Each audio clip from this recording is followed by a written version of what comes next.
With the permission of Hashem,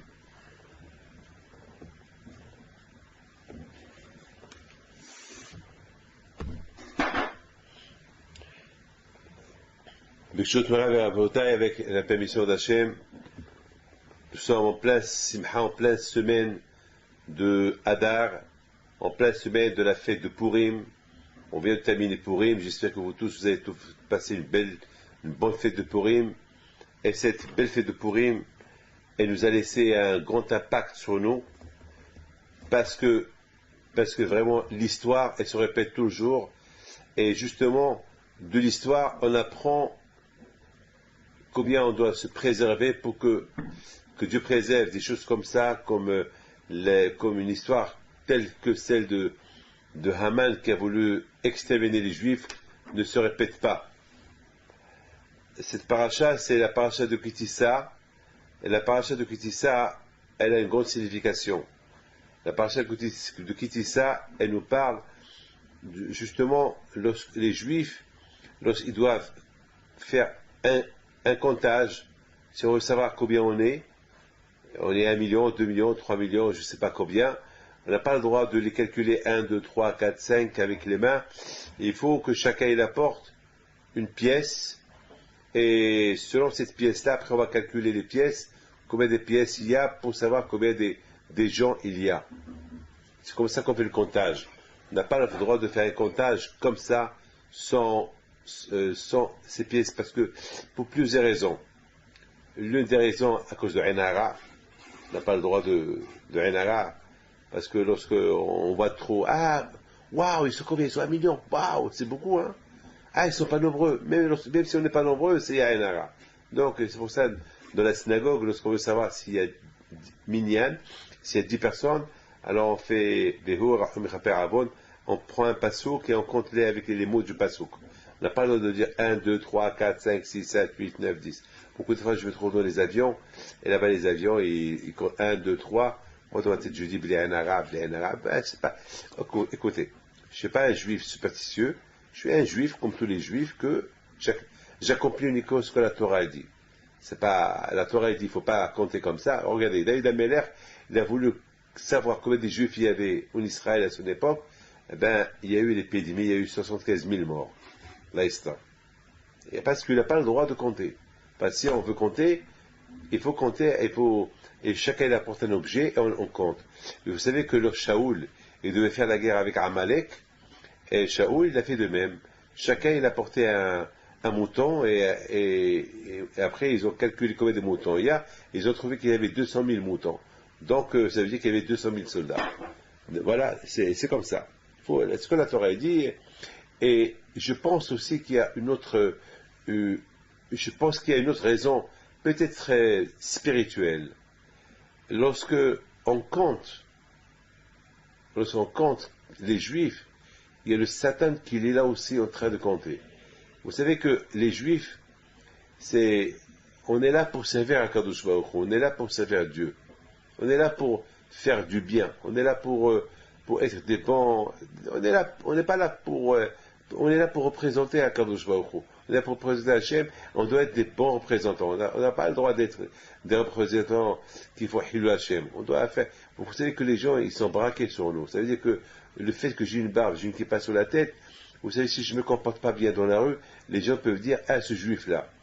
même si d'autres ils vont pas bien se comporter, bon, personne ne va pointer sur eux. Moi, en tant que juif, je suis juif. Pourquoi des fois, déjà, même lorsque je me comporte bien, des gens pointent sur moi. Alors, si je me comporte pas très bien dans la rue, la première raison, comment comment on va me voir. Donc, c'est la raison pourquoi c'est important de ne pas de se comporter bien pour ne pas qu'il y ait le Hachem. J'ai pas honte de vous raconter une chose. Une fois, je voyageais dans un avion.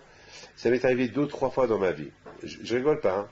Peut-être ça va vous dégoûter ce que je vais vous dire, mais je vous dis exactement ce qui s'est passé. Ça arrive parfois que je vais rentrer à la salle de bain dans un avion, et lorsque je rentre, je trouve les toilettes, je les trouve dans un état catastrophique.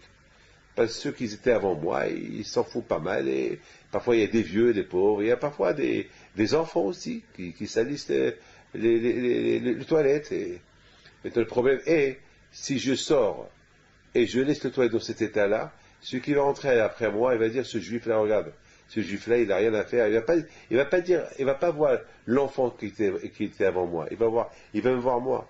Ben, ça m'arrive que beaucoup de fois, je me mets à nettoyer les toilettes pour ne pas qu'il y ait le Hachem, pour ne pas que, beaucoup de fois, je le lave mieux que les ouvriers je rends le toilette nickel, mieux qu'on l'a trouvé lorsqu'on est rentré dans l'avion. Et c'est comme ça. Beaucoup de fois, ça m'arrive. Pourquoi? Pour ne pas hasser shalom je fais Hilul Hashem. Même dans la rue, je me comporte bien dans la rue. Je ne crie pas dans la rue, surtout pas le soir, pour ne pas réveiller les voisins.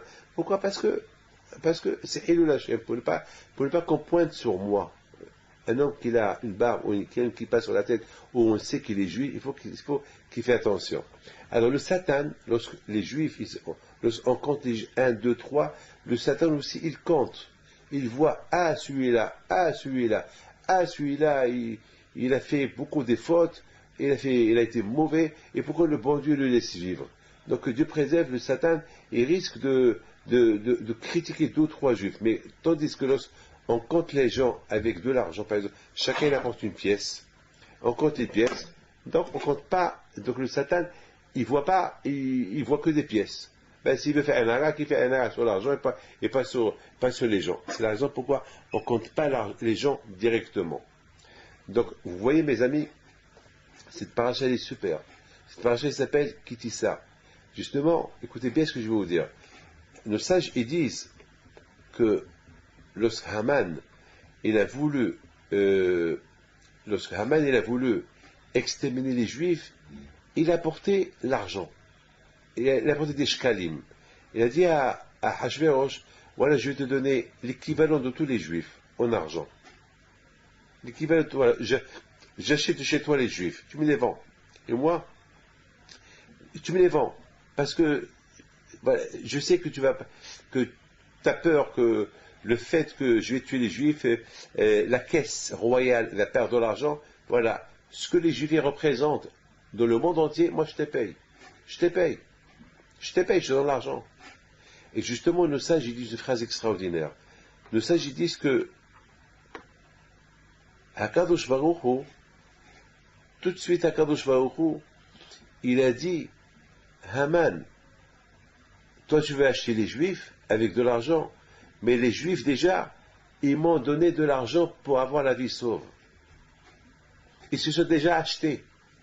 Donc toi tu veux les vendre, ils sont déjà à moi les Juifs. Je les ai achetés. Le fait que le Juif, chaque Juif, il a donné, avant que Hachem il a voulu calculer les Juifs. Mais écoutez très bien. Est-ce qu'Hachem, il a une raison pour compter combien de Juifs il y a? Hachem, il veut qu'on compte. 1, 2, 3, combien? Et comment on les compte? On les compte en comptant les pièces que chacun il a apportées. Est-ce vraiment Hachem, il a besoin qu'on les compte? Mais Hachem, il connaît le nombre des Juifs.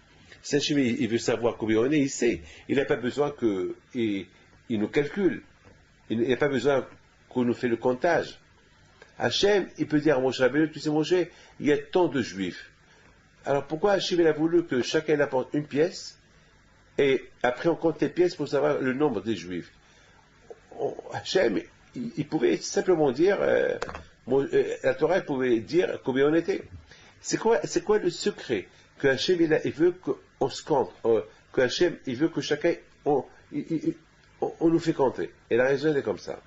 La raison, elle est pour quelques raisons. L'une des raisons, c'est que je voulais nous montrer que nous, même que Hachem, il sait combien on est, mais Hachem, il nous montre combien il nous aime aussi. Le fait déjà qu'il nous compte, parce qu'on compte quoi? On compte quelque chose qu'on aime. L'argent, on l'aime, alors on le compte. Les enfants, vous savez, lorsqu'on a 10 ou 15 ou 3 ou 4, on sait, j'ai 3 enfants, j'ai 4 enfants, j'ai 10 enfants, ouais, vous comprenez? C'est-à-dire, lorsque vous dites à quelqu'un combien des enfants tu as, et, vous savez, il dit avec joie, j'ai 5, j'ai 6, j'ai 7, chez mes enfants. Tu vois, et l'homme, il n'a pas besoin, le papa de compter chaque jour ses enfants, lorsqu'ils sont à table, 1, 2, 3, il sait combien il a, il sait. Donc Hachem aussi, il a combien on est, il sait. Hachem, c'est notre père. Hein? Donc il sait combien nous sommes. Alors quelle est la raison pourquoi Hachem... justement, c'est par amour. Quand je il veut nous montrer combien il nous aime, tellement qu'il nous aime, il veut avoir il nous fait un comptage. Même lui, il ne compte pas 1, 2, 3, 4, il nous compte avec des pièces. Ou que chacun apporte quelque chose, et après on compte ce que chacun a apporté pour savoir le nombre des juifs qu'il y avait. Et aussi, Hachem, il a voulu aussi que, étant donné que Hachem, il nous a déjà compté une fois, alors puisqu'il nous a compté une fois, ça veut dire qu'on lui appartient. Ça veut dire que le comptage, il est bon. Ça veut dire que c'est le compte des juifs qui doit toujours, et il doit toujours rester, et personne ne peut les enlever. C'est tout. Donc, par rapport à ce comptage, ça y est, quand je dit, voilà ce que j'ai. J'ai tant de juifs, ils sont à moi. Lorsque Haman, il a voulu les racheter, ou bien il a voulu les racheter chez Ahashverosh, parce que n'oubliez pas une chose, que malheureusement, que là, on est en exil. Aujourd'hui, on est en France, non, on est entre les mains des Français, on est en France. Bon, Hachem, grâce à Dieu, tout va bien.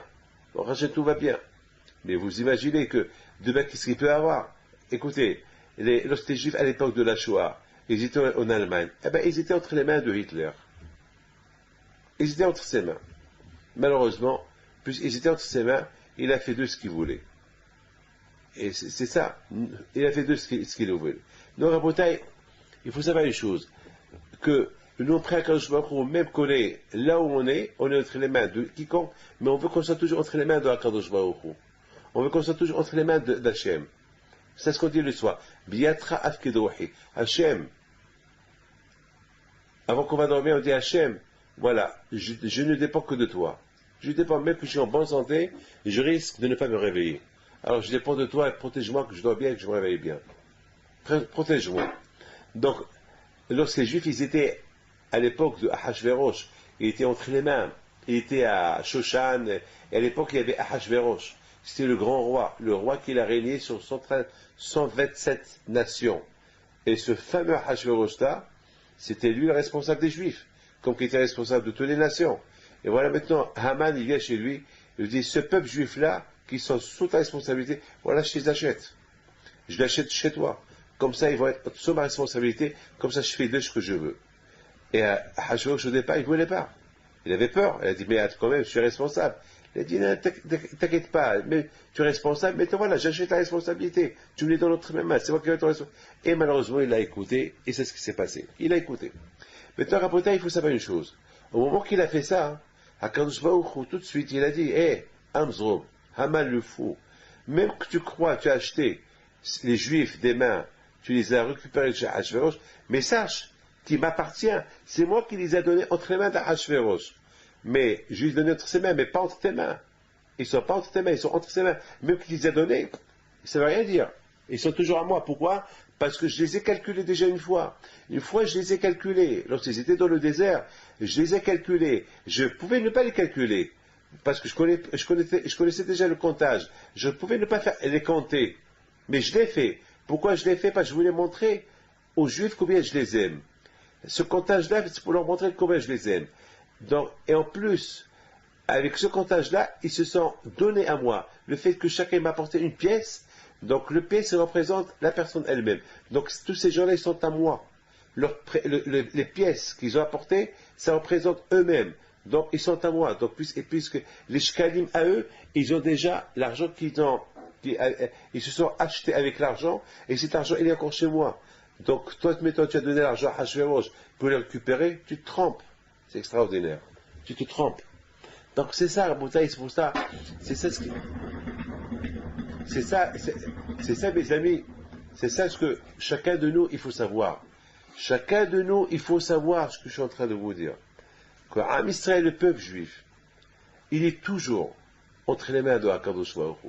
C'est vrai, on habite en France, on habite en Amérique, on habite au Maroc, on habite en Algérie, on habite en Russie. C'est vrai.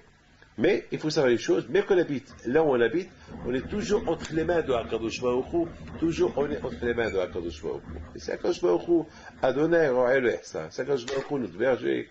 Lorsqu'on considère qu'on est toujours entre les mains de Hakadosh Baruch Hu, alors jamais il n'aura besoin de rien. Ça. Mais le problème est lorsque on veut être indépendant de Dieu, on ne veut pas dépendre de Dieu. Alors lorsqu'on ne veut pas dépendre de Dieu, ça c'est un grand problème. Là que Dieu préserve, on risque d'avoir des ennuis. Alors quand je lui dis, tu veux dépendre de toi, tu veux pas que je garde le comptage, alors voilà, d'accord, allez, tu es entre les autres, entre les mains des autres, jusqu'à que on fait des chouvas. Maintenant, c'est ça la paracha de cette semaine. La paracha de cette semaine est toujours en liaison avec la fête de Purim. Pourquoi? Parce que c'est très important cette paracha-là. Cette paracha qui parle du comptage. Le comptage des Juifs. Le comptage des Juifs. Quand Hachem a dit, lorsque Moshe a dit, quelque chose a dit à Moshe de compter les Juifs. Et pourquoi il a dit de compter les Juifs? Parce qu'avec ce comptage-là, Akash Baruch Hu, il voulait montrer combien il aime Am Israël. Combien, tellement qu'il les aime, même qu'il connaît leur nom, mais tellement qu'il les aime, il veut savoir leur compte exact. Mais le compte, il le sait déjà. Mais Hachem, il a voulu autre chose. Il a voulu que chacun il apporte quelque chose. En apportant quelque chose qui lui appartient, ça veut dire que ce qu'il apporte, qu'il appartient, et Hachem il dit, mais maintenant par rapport à ce que chacun il a apporté, pour savoir le nombre de chacun, alors vous tous vous m'appartenez. Ça veut dire quelque part, le fait que chacun il apporte quelque chose, vous savez c'est quoi l'argent? Quand même l'argent c'est quelque chose, l'argent quand même c'est quelque chose qui appartient, chacun, c'est l'argent qui nous appartient quand même. Donc le fait que chacun ait apporté une pièce d'argent qui lui appartient, et donc cette pièce-là, elle le représente à lui. Ça veut dire que comme si c'est moi qui s'est donné entre les mains d'Hachem. Et cet argent-là, il est resté au Beth Amikdash, la maison de Dieu. Et avec cet argent-là, ils font les sacrifices de le Beth Amikdash. Donc ça veut dire comme si déjà nous, on appartient à Kadosh Baruch Hu, et on s'est donné comme sacrifice à Kadosh Baruch Hu. Donc on appartient à Kadosh Baruch Hu par rapport à ce premier comptage qu'on a été compté dans le désert lorsqu'on a quitté l'Égypte. C'est extraordinaire. Donc à partir de là, personne ne peut nous avoir. Même si on essaie de nous avoir, même si on essaie de nous détruire, eh bien, il y aura toujours, Am Israël sera toujours sauve. Regardez Haman, il a voulu détruire les Juifs. Et voilà, qu'est-ce qu'il a gagné? Il n'a rien gagné. À la fin, c'était lui qui a été pendu. Regardez Hitler, c'est lui qui a voulu détruire la solution finale des Juifs. C'est vrai, il a presque réussi en Europe. Mais à la fin, il est mort dans un bunker. À la fin, il est mort. À la fin, aujourd'hui, les Allemands, ils reconnaissent le mal qu'ils ont fait aux Juifs. Bon, maintenant, quelque part, il y a une pénitence. Il y a tous les peuples qui ont fait du mal aux Juifs à l'époque de l'occupation nazie. Aujourd'hui, tout le monde les reconnaît. Ils demandent pardon. Ils essayent d'être gentils avec nous. Ils essayent d'indemniser, etc., etc. Mais à Kopanim, c'est quelque chose qui est certain. Maintenant, on va essayer de comprendre quelque chose dans la Torah.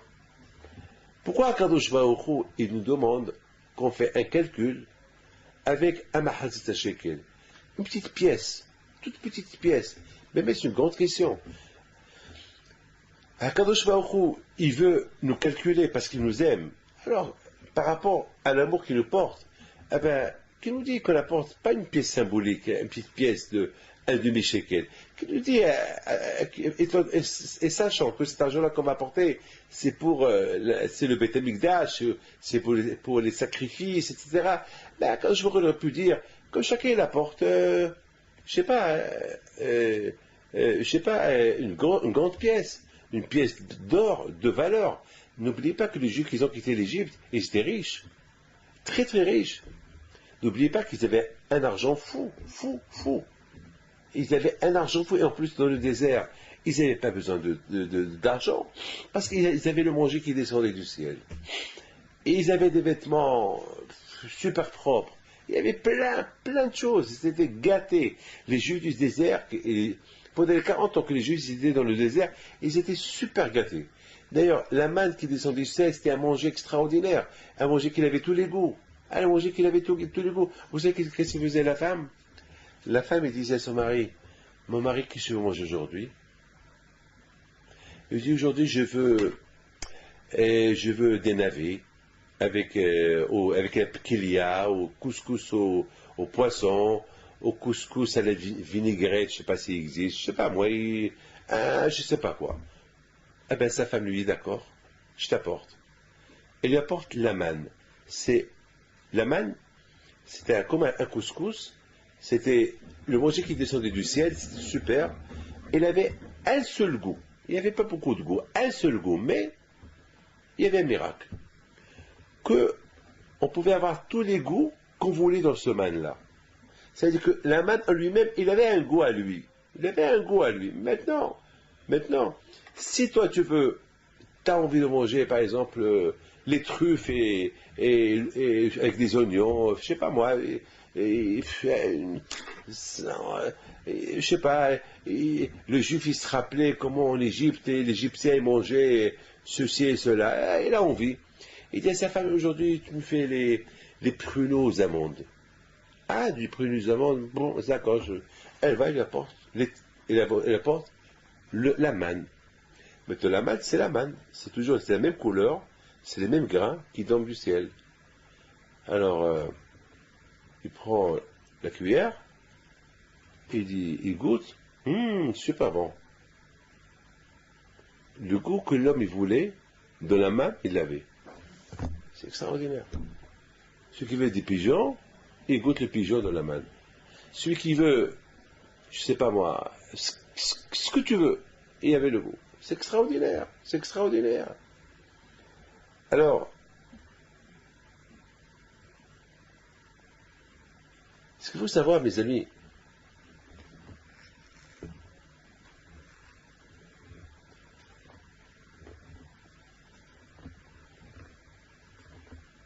dans la vie,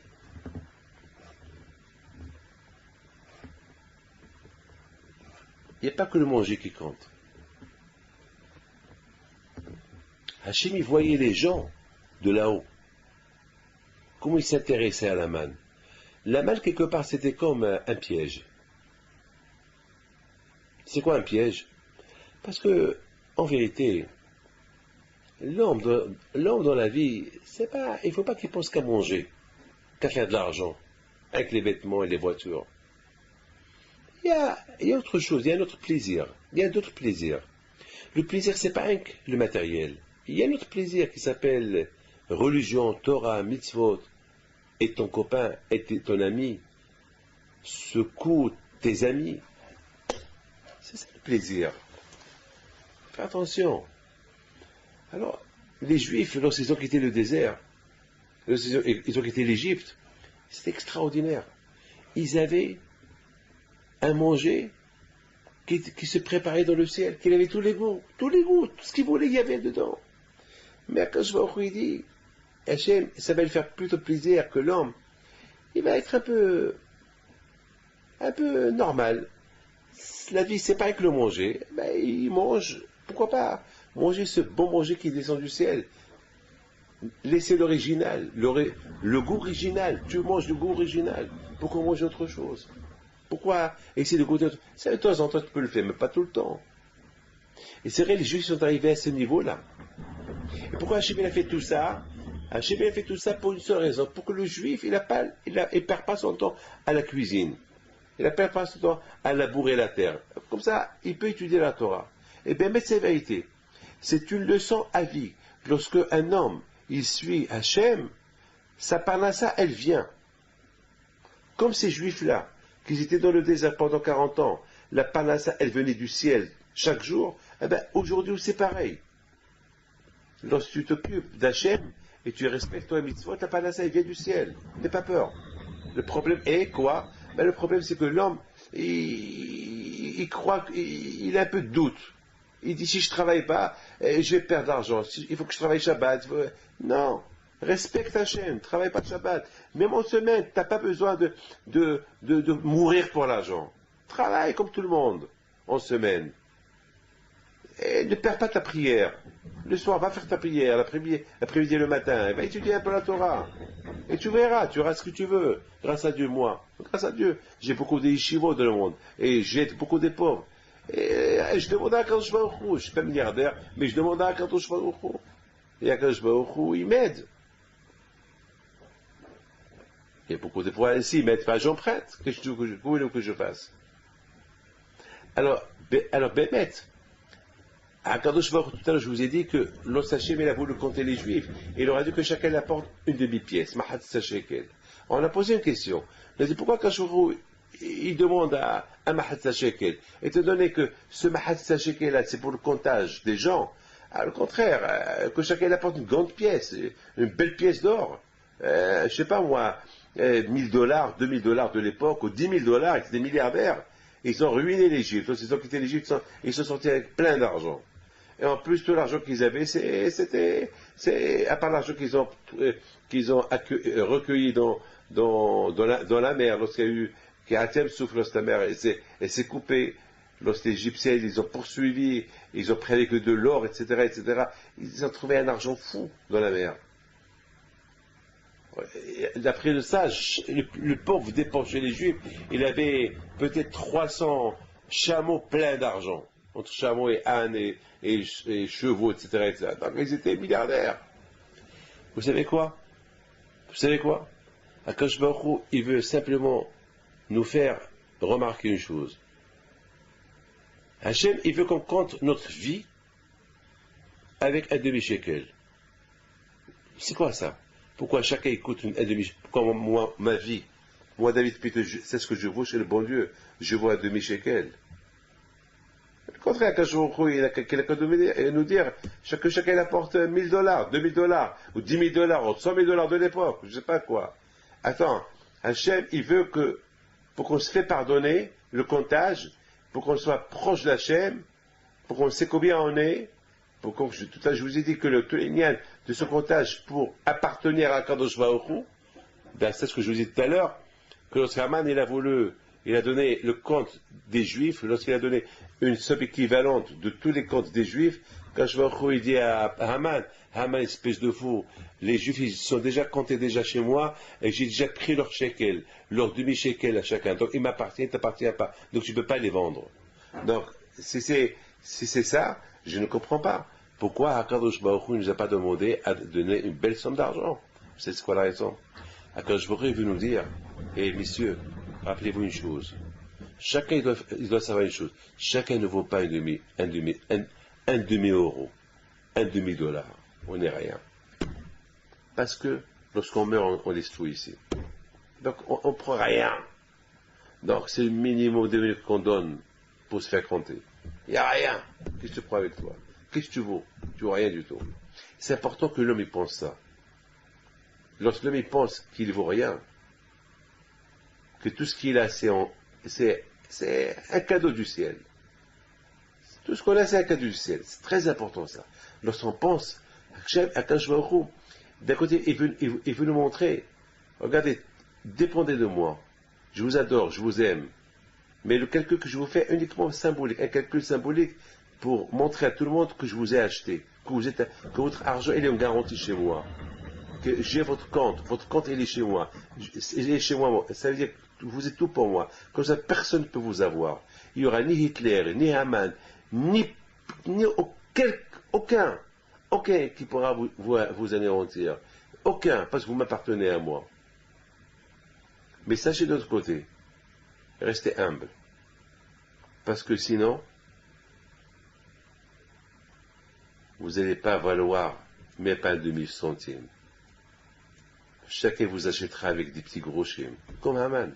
Haman, il a payé cash, un compte cash à Hachvérosh, une somme d'argent minime, une somme d'argent symbolique. Quoi, c'est ce que les Juifs y coûtent? Les Juifs, ils coûtent que 10 000 shekels, qu'il y avait quelques dizaines de millions de Juifs dans le monde, avec leur argent, avec tout ce qu'ils ont, avec tout ce qu'ils possèdent, il coûte que 10 000 shekels. Ah ben justement, lorsqu'on ne suit pas Torah Mitzvot, on ne voit rien du tout. On ne voit rien du tout. On peut nous vendre et nous acheter. Mais lorsqu'on suit Torah Mitzvot, notre calcul il est bon chez Akadosh Baruch Hu. On vaut tout. On vaut le monde entier. On vaut l'or, les diamants. Personne ne peut nous toucher. C'est plus important. Et c'est ce qui s'est passé. Akadosh Baruch Hu, il a fait peur aux Juifs. Il leur a envoyé un ennemi qui s'appelle Haman. Parce que les Juifs, ils ont commencé à oublier Dieu. Ils ont commencé un peu à vivre leur vie. Ils ont commencé un peu à croire que à moi la vie. À moi la vie va commencer. À moi l'argent. À moi. Ça c'est à moi. Moi. Quand je vous l'ai dit avant, c'est ce que vous pensez. Vous m'avez oublié. Vous avez oublié maintenant qui vous a protégé jusqu'à maintenant. Alors je vais vous laisser goûter un peu l'amertume. Je vais vous donner entre les mains de Haman. Au lieu, vous ne voulez pas être entre mes mains, vous voulez être entre les mains des autres, allez-y. Eh bien, sachez une chose. Eh bien, l'antisémitisme, il existe toujours. Et Haman, il a commencé. Et Haman, il a commencé Haman. Et malheureusement, lorsqu'il a commencé Haman avec les Juifs, pendant quelque temps, les Juifs, ils ont cru que c'est la fin. Et bien, ça aurait pu être la fin. Ça aurait pu être la fin. À tel point que Haman, il veut acheter les Juifs avec de l'argent. Vous avez vu ça?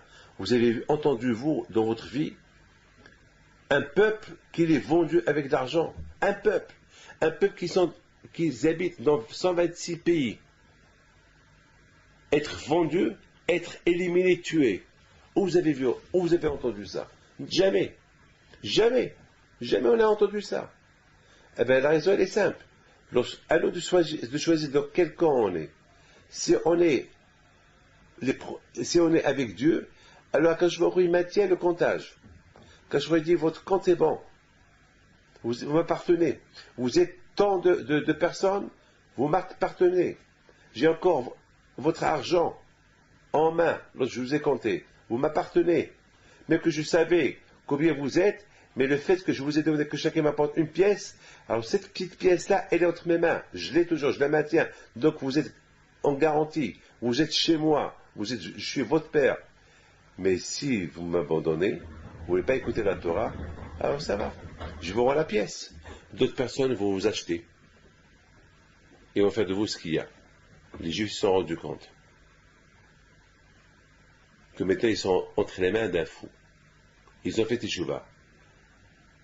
En faisant teshuva, eh bien, ils ont récupéré l'amour de Dieu.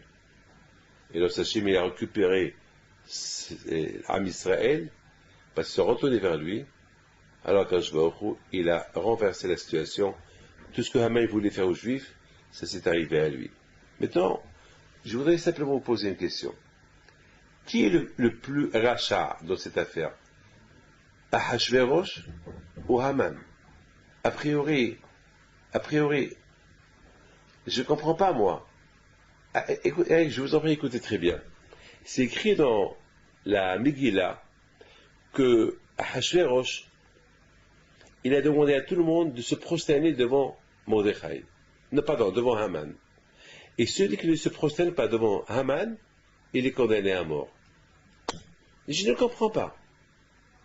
Un roi, il a un protocole. Un roi, c'est à lui seul on doit se prosterner. Pas à un autre, qui n'est pas un roi.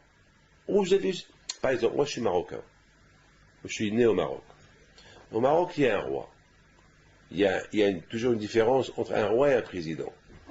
D'ailleurs, même en Arabie Saoudite, même la reine Elisabeth, lorsque quelqu'un lui parle, on s'abaisse c'est comme à l'époque on se prosternait, mais maintenant les choses se sont arrangées. Maintenant les choses ne sont plus comme avant que les gens se prosternent devant un roi. Aujourd'hui, les gens ils baissent la tête. Ça s'appelle comme se prosterner. C'est un kavod, parce que c'est un roi. C'est comme ça. D'ailleurs, même les présidents, les grands présidents, lorsqu'ils sont devant un roi, ils abaissent la tête. Un roi, il a un protocole. C'est quand même un roi. il a une image extraordinaire, c'est un roi. Un roi, c'est Hachem qui décide qui est le roi, qui va être roi, qui ne va pas être roi. Alors, on sait très bien que un président, c'est le peuple qui vote pour lui chaque 4 ans, le président il change. Mais un roi, c'est une dynastie. Il est roi de son père, de son grand-père, et ses palais, et le peuple c'est son sujet. D'ailleurs, je me rappelle beaucoup de fois le roi du Maroc, il appelle, je sais pas, il s'adresse au peuple marocain, ils appellent mes enfants, mais il parle comme s'il parlait à ses enfants. C'est comme ça. C'est comme ça. Alors, imaginez-vous un roi qui va nommer son premier ministre, et le roi lui-même, il va dire à tout le monde, prosternez-vous devant mon premier ministre. Est-ce que c'est logique?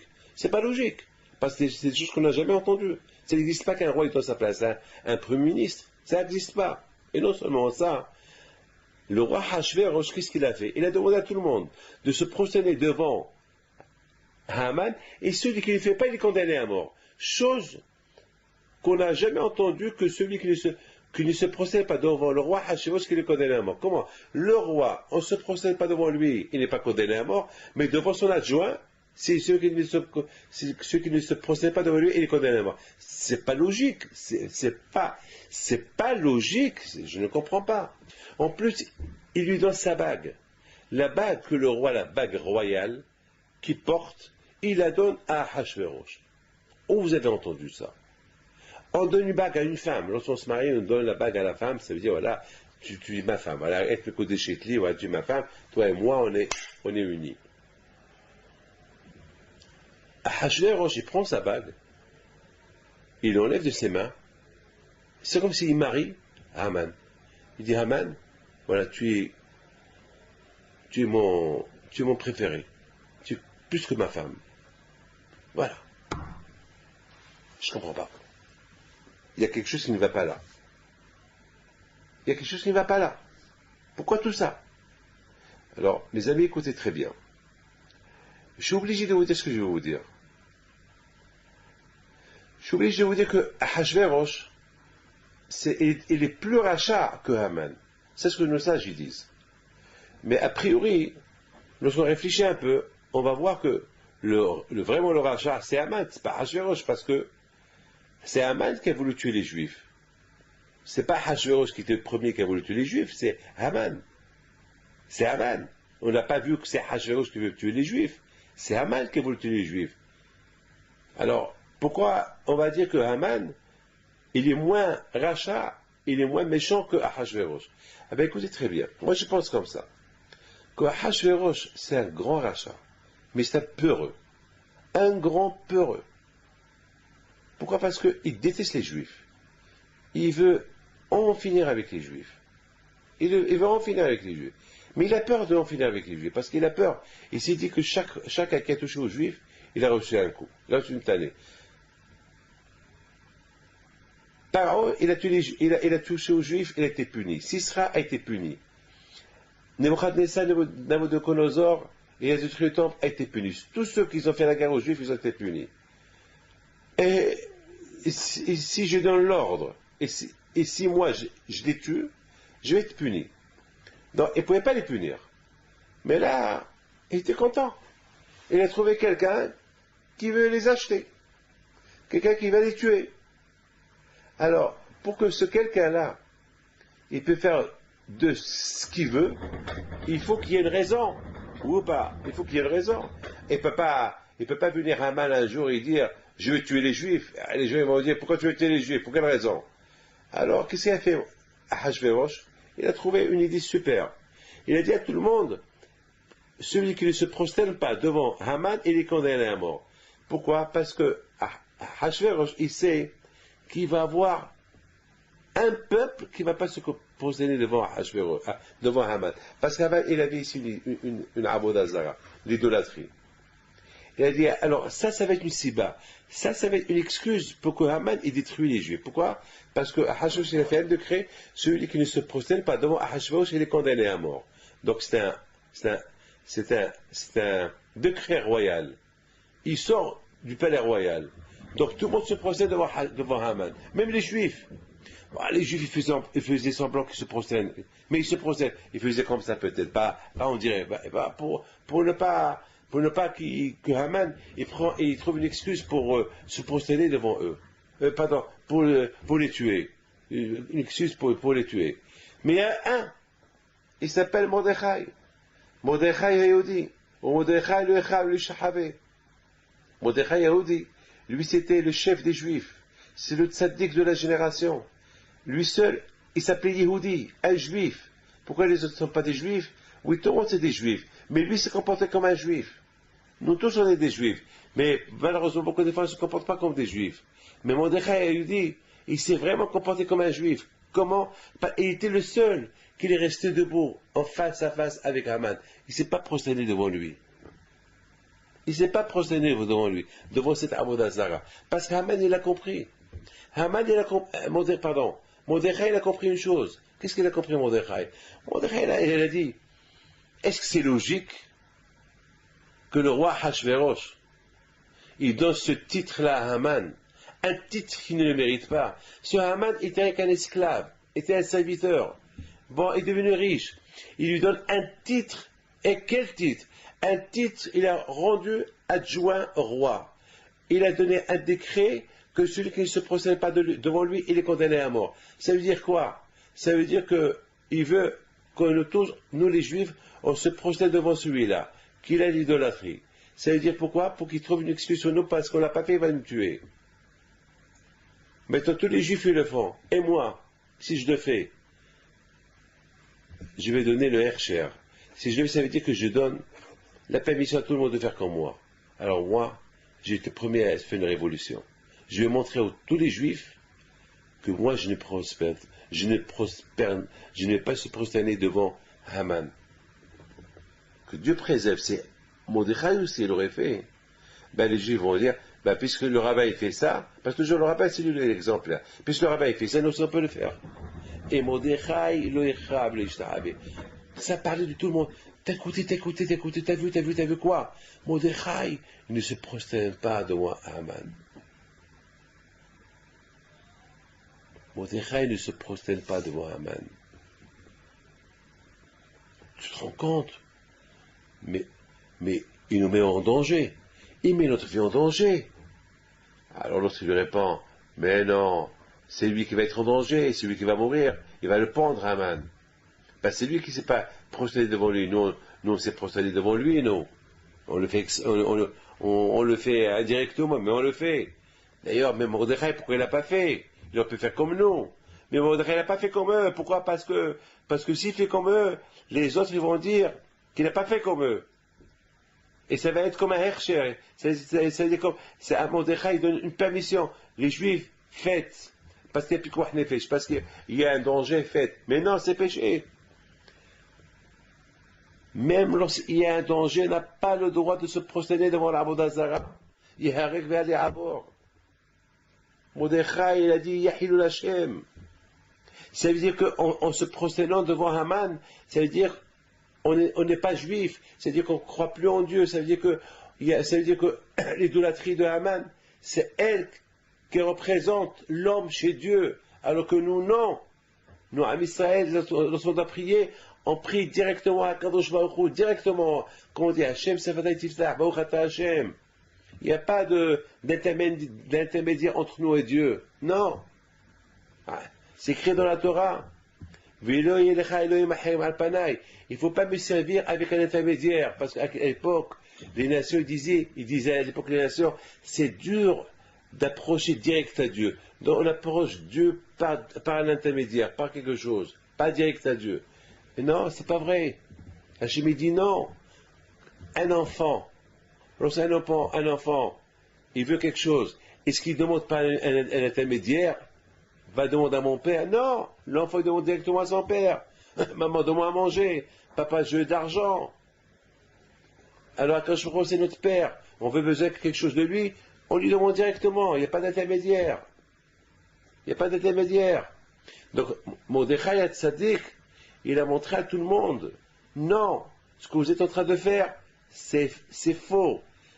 Parce que vous êtes en train de donner à Essa, à Haman, vous êtes en train de montrer au monde entier que nous, si on croit qu'on veut, que pour s'attacher à Dieu, on peut le faire par l'intermédiaire. Non. Am Israël, il doit aller directement au bout, au but.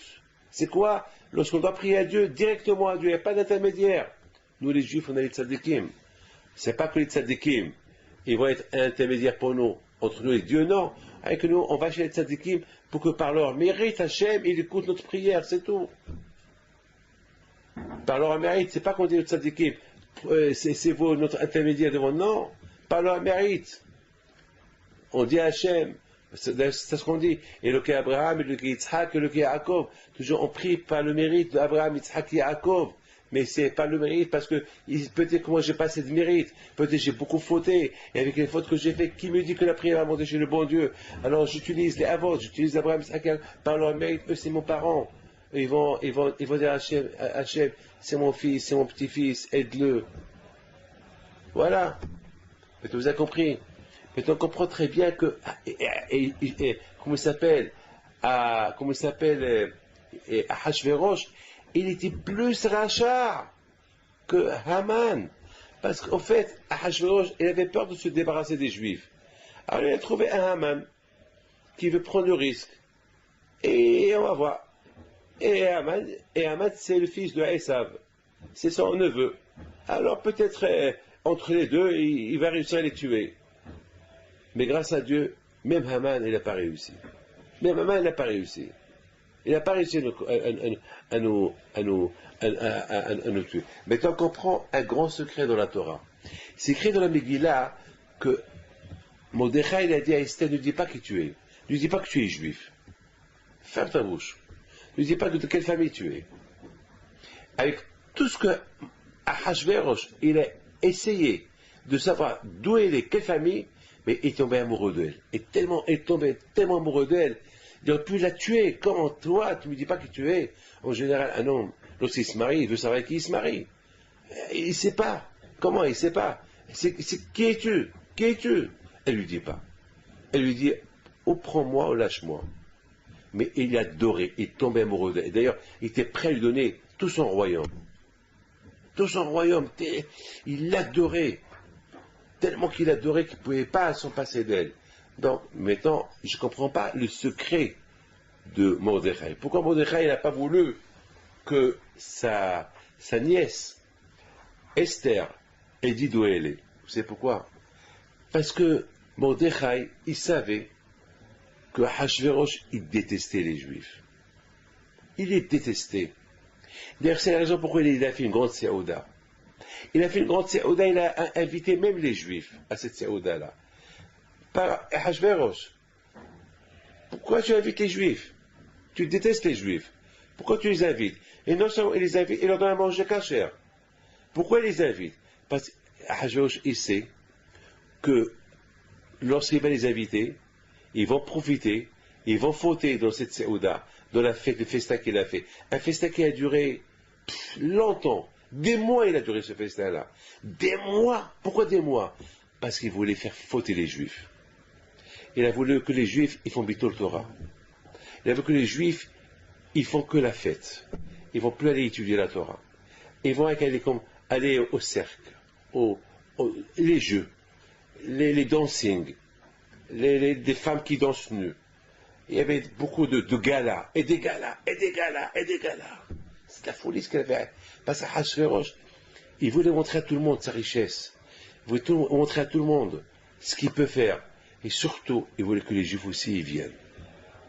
Et lorsqu'ils vont venir, ils vont se déconnecter de Dieu. Et là, le bon Dieu va les punir.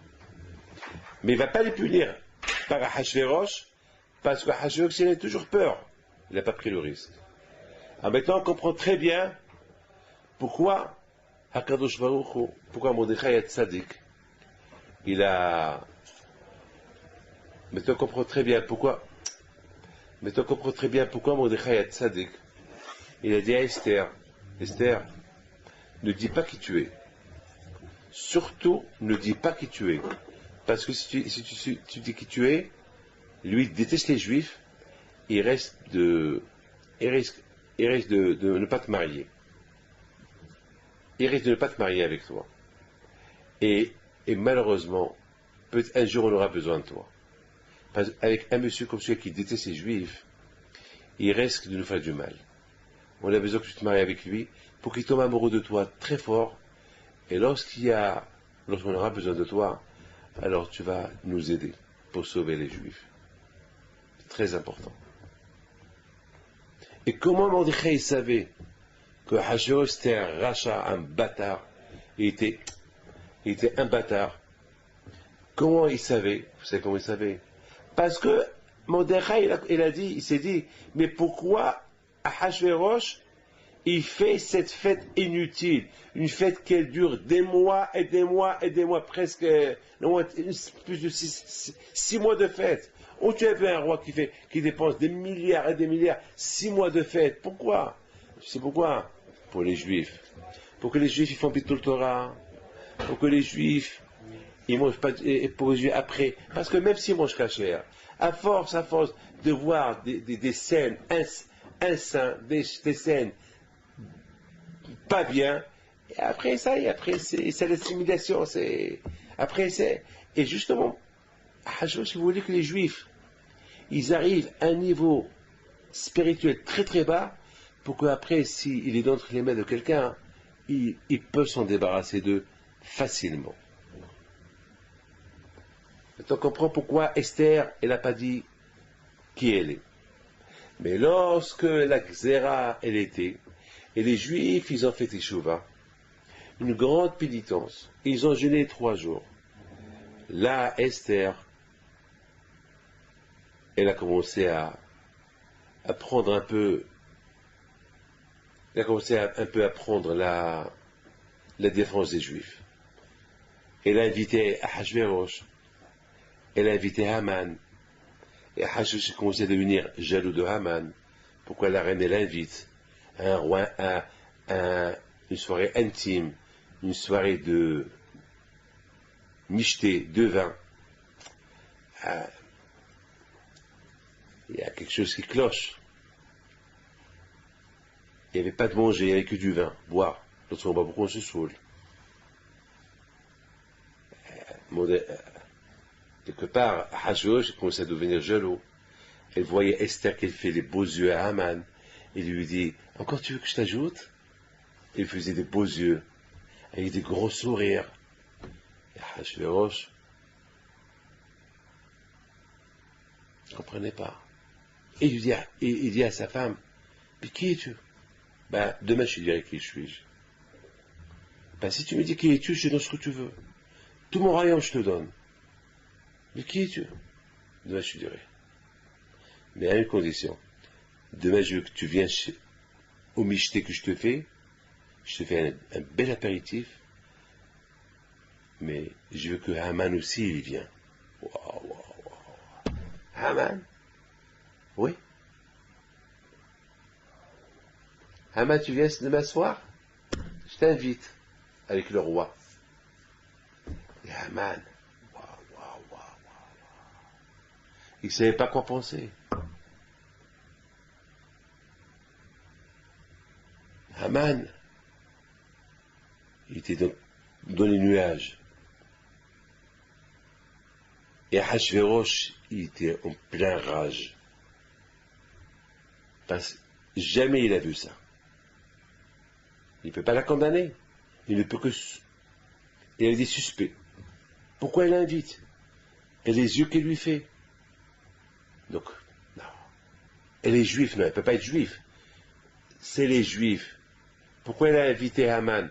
Haman, il a fait un décret d'exterminer tous les juifs. Non. Elle n'est pas juive. Même Haman ne savait pas qu'il était juif.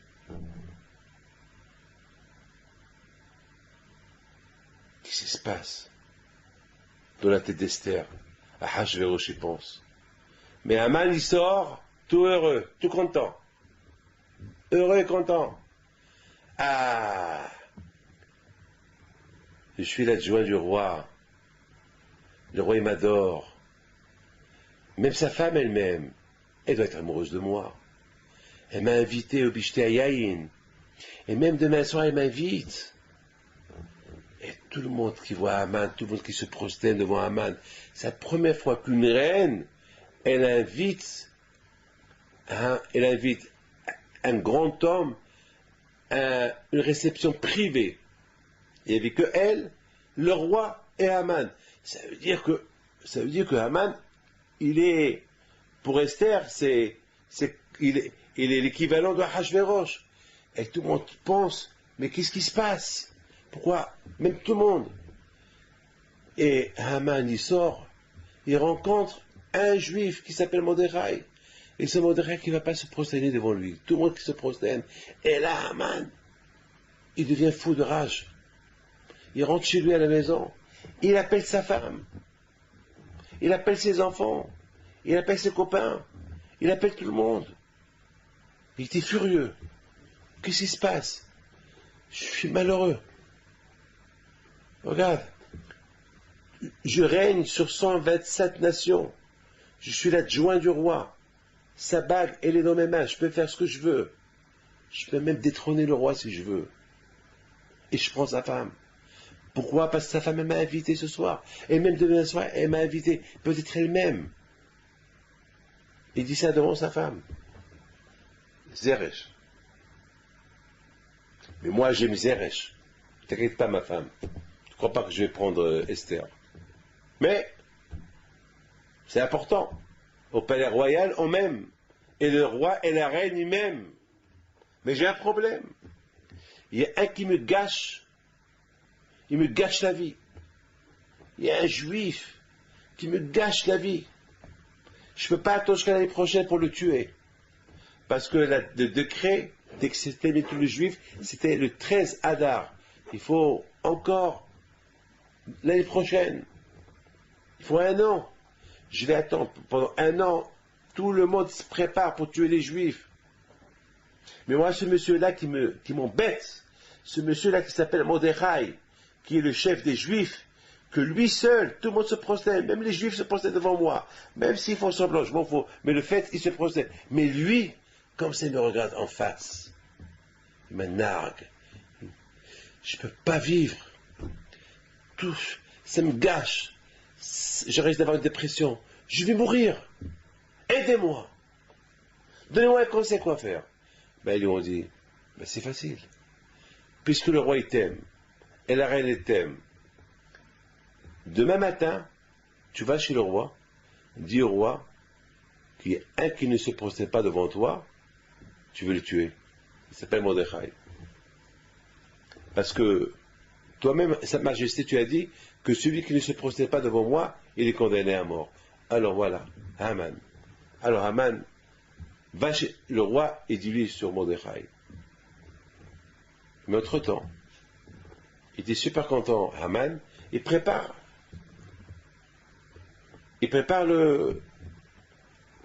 l'arbre où il va prendre Haman, où il va prendre Mordechai. Mais ce soir là-bas, il y a un qui n'arrivait pas à dormir. Il est plein de rage. Ahashverosh. Il pense. Pourquoi Esther, elle invite Haman? Quelle est la raison? Quelle est la raison? Il y a une raison. Peut-être elle complote quelque chose contre moi. Peut-être demain soir elle va me tuer. Peut-être elle et lui vont me tuer demain soir. C'est pas possible. L'idée de Esther rend jaloux à Ahashverosh. Le rend jaloux à mourir. Il n'avait plus à dormir. Lorsqu'on a un problème, on n'arrive pas à dormir. Surtout lorsqu'on aime quelqu'un. Lorsqu'on aime une femme, et on soupçonne que cette femme-là, elle a les yeux sur quelqu'un, on n'arrive pas à dormir. Ou le contraire. Le matin, Haman, il arrive pour demander au roi de lui donner Mordechai et le pendre. Et entre-temps, Ahashverosh fait un cauchemar. Lorsqu'on pense à quelque chose, on rêve la nuit. Il rêve un cauchemar comme quoi Haman voulait le tuer. Et c'était pour un roi qui rêve qu'on va le tuer, c'est terrible. Il commence à crier. Il crie. Il se réveille. Qu'est-ce qui se passe, Majesté, qu'est-ce qu'il y a? Un cauchemar. Entre-temps, qu'est-ce qu'il entend? Il entend des pas. bam, départ, des gens qui arrivent au palais. Qu'est-ce qui se passe? Ah ben c'est Haman qui vient. Haman? Vous ne pouvez plus supporter Haman. Vous connaissez l'histoire, le reste de l'histoire. Haman a été pendu. Et là, Esther, elle a dit à Ahasuerus, je suis juive.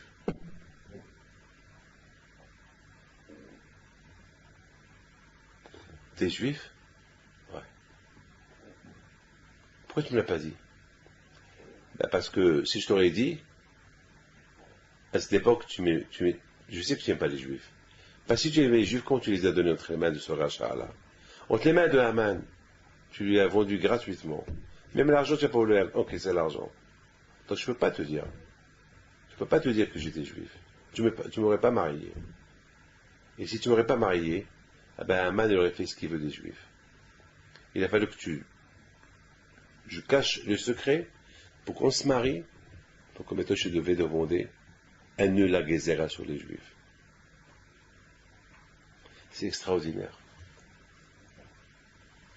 C'est écrit dans la Torah, dans la Megillah, Vatilvash Esther Malchut. Avant que Esther elle est venue chez le roi, elle a mis des vêtements royaux. Et là, je me suis posé une question. Est-ce qu'il y a des vêtements royaux? Tous les vêtements qu'une reine ou un roi porte, c'est des vêtements.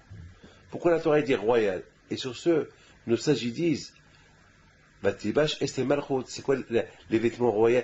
Royal, les vêtements d'Hachem. Roi HaKodesh. Et c'est habillé avec la Kedusha. On ne parle pas des vêtements.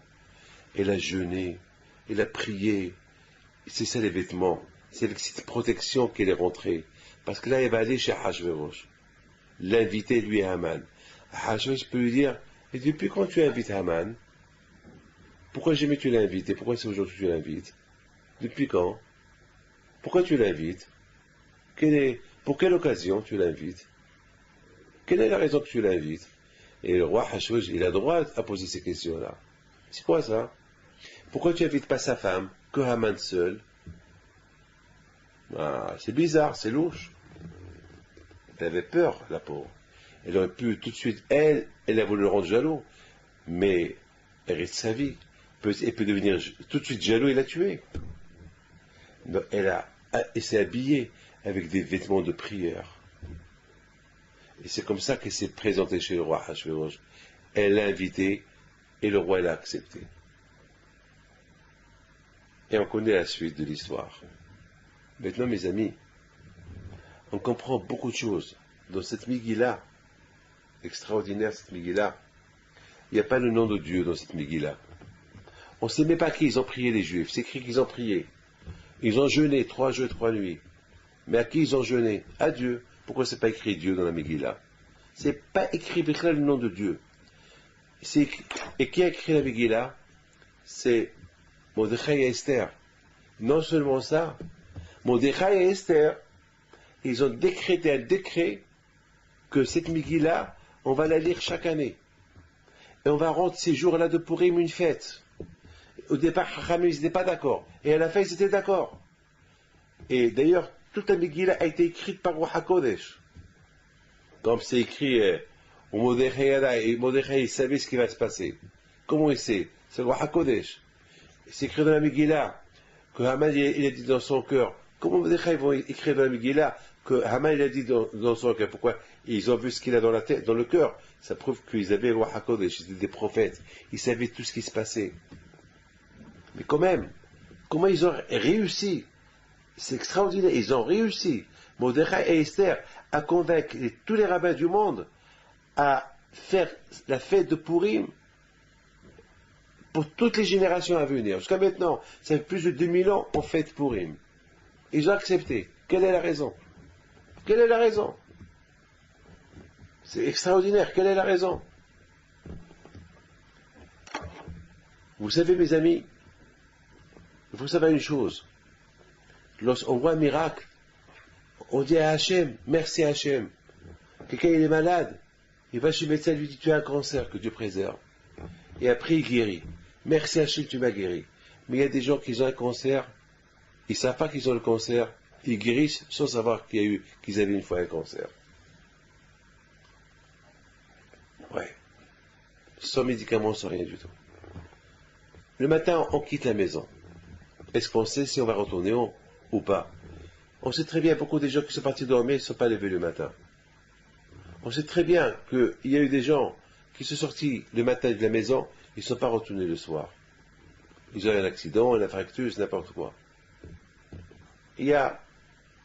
Mais parfois, on peut voir quelqu'un qui est sorti le matin, il a fait l'accident, tout le monde est mort, lui il n'est pas mort. Waouh, quel miracle! Il va faire une fête pour ça. Il faut savoir une chose, il y a des miracles qu'on voit, il y a des miracles qui se font sans qu'on les voit. Le miracle d'Esther, le miracle elle a commencé, c'est extraordinaire. Si vous lisez la Megillah, comment quand je pourrais préparer les miracles naturellement avant que Haman il déclare la guerre aux Juifs. Déjà Esther était là-bas, déjà pour sauver les Juifs, déjà Esther elle a sauvé le roi, Mordechai a sauvé déjà le roi de la mort, quelqu'un a voulu le tuer, et Mordechai a dit à Esther, des préparations naturelles. Le fait que le nom de Dieu n'est pas écrit dans la Megillah, c'est pour nous apprendre qu'il y a des miracles qu'on voit, la main de Dieu dans ces miracles, mais il y a des miracles qui se passent sans qu'on voit, sans qu'Hachem il est au milieu. Et Hachem il fait le miracle. Mais on n'a pas vu comment le miracle a été préparé. C'est la raison pourquoi dans la Megillah il n'y a pas de nom d'Hachem. Parce que la Torah, Hachem veut nous apprendre. Regardez, quelle histoire! Cette histoire, comment Hachem nous a préparé l'histoire, comment Hachem nous a préparé les miracles, avant qu'il y ait eu le grand miracle. Et a priori, on dirait pas que Hachem était dedans. Et Hachem était dedans. C'est très important de savoir que chaque jour, on vit des milliers de miracles. Mais on ne voit pas les 20 d'Hachem dans ces miracles-là. Parce qu'on ne connaît pas qu'il y a eu des miracles. Mais après 120 ans, lorsqu'on sera dans l'autre monde, le bon Dieu va nous montrer des milliards de miracles qu'il a fait avec nous chaque jour, pendant toute une vie. Et nous, on va dire, mais on ne savait pas. On ne savait même pas, Hachem, que tu as fait avec nous ces miracles. Pour te dire merci Hachem. Quand je vois il nous répond, mes miracles sont cachés. Mon nom, il est caché. Les miracles, ils sont cachés. C'est la raison pourquoi on doit donner des éloges à Kashbaoru, même pour les miracles qu'on a vus chez d'autres personnes ont eu. Pourquoi? Parce qu'on doit se dire, peut-être nous aussi, on devait avoir ces miracles-là, mais ils se sont arrivés avec nous, mais sans qu'ils arrivent. On devait faire un accident, on ne l'a pas fait. C'est un miracle. Pourquoi il faut qu'on fait l'accident et on voit le miracle pour dire, ah, quel miracle. Au contraire, si on devait avoir un accident et l'accident ne s'est pas fait, c'est ça le plus grand miracle. Beaucoup de fois, ça arrive que les avions, ils atterrissent, et au lieu qu'ils décollent, ils décollent plus, ils disent, il y a un problème technique. Après 2-3 jours, il y a un grand... Comment il a pu s'envoler et atterrir, puisqu'il y a des problèmes techniques. Et pendant une semaine, ils vont le réparer. C'est des miracles. Bémet. Il y a beaucoup de techniciens qui disent ça. Beaucoup de fois, des avions qui atterrissent avec des miracles. Ils décollent avec des miracles. Beaucoup de fois. Moi, je vous raconte un miracle qui m'est arrivé. J'étais à Lyon avant-hier. Je prends des cachets pour le diabète. Et voilà, il s'est passé que je sais pas, involontairement, je prends un cachet et je jette un cachet. Le lendemain, c'était le Ta'anit, le jeûne d'Esther. J'étais à une Séouda, j'arrive à la maison, c'était 1h du matin. Et je me suis rappelé, je n'ai pas pris le cachet du diabète. Parce que mes médicaments, ils étaient en bas au bureau. Je n'avais pas les clés. J'avais de la peine, j'ai dit, oh là là, le taux du diabète va être élevé. Et soudainement, je me rappelle, mais hier, j'avais jeté un médicament, un cachet du diabète. J'ai commencé à le chercher, je l'ai trouvé. C'est pas un miracle, ça. Est-ce que moi je jette les médicaments? Est-ce que moi je suis bête de jeter les médicaments? Pourquoi je ne l'ai pas rendu dans la trousse? Parce que je savais que le lendemain, j'allais oublier la trousse au bureau, et que j'avais pas pris, je vais pas prendre du médicament toute la journée, il fait que je le prends avant d'aller me coucher. Et Hachem, il a fait que je le laisse. Un miracle. Après, j'ai vu le miracle. Mais le miracle, il a commencé lorsque j'ai laissé le médicament, lorsque j'ai jeté le médicament. Et pour moi, je l'ai jeté. Je ne pensais pas à ce qui va se passer demain soir. C'est la raison pourquoi il n'y a pas le nom de Dieu. Ça veut dire qu'il faut savoir une chose. Chaque chose, toute la vie de la personne, même qu'il ne voit pas des miracles, pour dire merci à Hachem, Hachem, il lui fait des miracles sans que lui il le sait. Sans que l'homme il le sait. Et c'est la raison pourquoi il faut toujours dire merci à Kadosh Baruch. Maintenant, on comprend très bien pourquoi Esther Amalka, lorsque Esther Amalka, il a dit aux Juifs, à Hachamim, il faut qu'on fasse cette fête-là chaque année. Et ils ont dit à Esther, pourquoi? Quelle est la raison? Pour qu'on te donne la gloire? Non. Il leur a dit pour donner la gloire à Hachem. Parce que, à cause de cette histoire-là de Haman, les Juifs, ils ont dit Naase Venishma. Ils ont dit Kimo Vikiblo. Ils ont maintenant, regarde comment ils font les fêtes. Regarde comment ils aiment Akadosh Baruch Hu. Regarde comment ils aiment Akadosh Baruch Hu. Regarde maintenant comment ils voient tous les miracles qu'Akadosh leur a fait sans que eux, comment Hachem leur a préparé le miracle avant que le miracle se fait. Et eux, ils ne savaient pas pourquoi. Regarde les fautes qu'ils ont fait. Au lieu que le bon Dieu les punisse pour les fautes qu'ils ont fait, le bon Dieu leur a préparé que des miracles à côté. Regardez ce qu'ils ont fait. Pas pour moi, pas pour mon honneur, pas pour ma gloire, mais pour Hachem, il faut faire cette fête-là. Et de cette fête-là, les Juifs, ils vont apprendre à dire merci à Akadosh Baruch Hu tout le temps. Et de cette fête-là, les Juifs, ils vont toujours dire Kimo Vikiblo, toujours, ils vont dire Naase Venishma, toujours, ils vont accepter, ils vont aimer Akadosh Baruch Hu, ils vont accepter la Torah avant qu'on. C'est pas qu'on les supplie pour venir étudier la Torah. Et à eux de venir étudier la Torah, sans qu'on leur dise de venir étudier la Torah. Aujourd'hui, il faut qu'on supplie les gens, allez, viens étudier, allez, fais Pessah, allez, mange kasher. Non. Il faut que le Juif, il arrive à faire les choses sans qu'on lui dise, sans qu'on lui supplie. Lorsque Esther dit Hachamim, lorsque les Juifs, chaque année, ils vont lire l'histoire qui s'est passée, alors, et l'histoire, elle se répète toujours. Donc, ils vont se renforcer toujours dans la religion. Et c'est important pour les Juifs qu'ils sachent, parce que s'ils ne connaissent pas cette histoire-là, c'était la plus grande Shoah des Shoah, la mère des Shoah. Haman, il a voulu le faire. C'est important que les Juifs le sachent. Que lorsqu'on ne suit pas Hachem, que Dieu préserve. On peut être vendu à n'importe quel, entre les mains de n'importe qui. Mais lorsqu'on suit Hachem, alors on est vendu qu'à Hachem.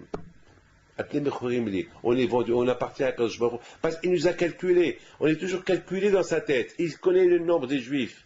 Il sait exactement combien il y a. Il nous a calculé déjà. On est dans la tête d'Hachem.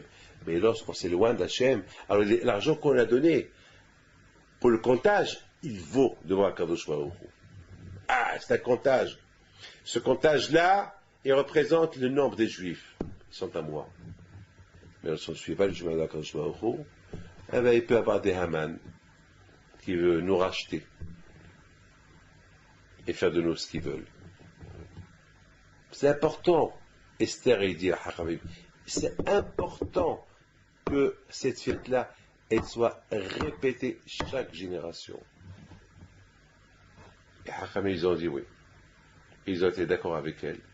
Et surtout, lorsqu'ils ont vu que la Megillah, elle a été écrite avec la Nevoa, avec prophétie, avec Ruach HaKodesh. Et Esther, elle a réussi à faire entrer la Megillah dans la Torah. Et on dit, Baruch Ata Hashem avec les brachot. Tous les Hachamim sont d'accord. Et il y a même une Gemara qui s'appelle Megillah. Des halachot de Megillah, des halachot de Purim. Elle est. À Kol Panim Shtamim, cette fête de Purim, elle nous apprend deux choses. La Tzedaka et la Torah. Les Juifs, qui m'ont vécu plus accepté sur eux, le fait d'être un peuple juif, étudier la Torah autour d'Hachem, autour du bon Dieu, et s'aimer entre eux, et aider les pauvres. C'est très important ça. Parce que si on est les gens de Dieu, il faut qu'on sache que Dieu, il aime tout le monde. Il n'est pas que les Juifs, il aime même les non-Juifs. Donc il faut aider tout le monde. Il faut aider les Juifs, les non-Juifs, il faut aider tout le monde. Voilà mes enfants. Je vous souhaite à vous tous une bonne soirée et que le bon Dieu vous protège. Voilà, et Que Hachem vous donne bracha v'atzlacha, la parnassa, de haute génération, et bien sûr, de soit avec vous. Amen.